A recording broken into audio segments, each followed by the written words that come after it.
নমরুদের শাস্তির কাহিনী। নমরুদের নিকট হজরত ইব্রাহিম সাল্লাম কালেমার দাওয়াত দিয়েছিলেন, কিন্তু সে তা প্রত্যাখ্যান করল।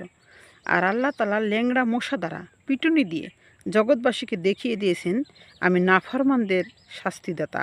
সুবহানাল্লাহ। মশারা কেটে কেটে নমরুদের সৈন্যবাহিনীকে ধ্বংস করে দিয়েছিল।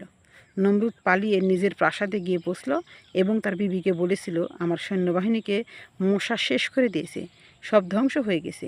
ঠিক তখনই এক বিকলাঙ্গ মশা ভন ভন করতে করতে এসে কামরায় প্রবেশ করলো এবং মাথার উপর ঘুরতে লাগলো।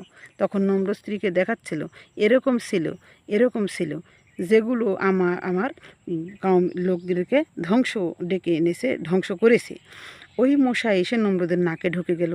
সে মশা নমরুদের মগজ পর্যন্ত পৌঁছে গেল।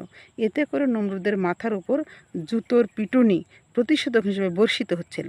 জুতো পিটা খেতে খেতে মাথার তালু ফেটে যাওয়ার কারণে নমরুদের জিল্লতির মৃত্যু হলো। বিশ্ববাসী কালিমার শক্তি পুনর্বার দেখল।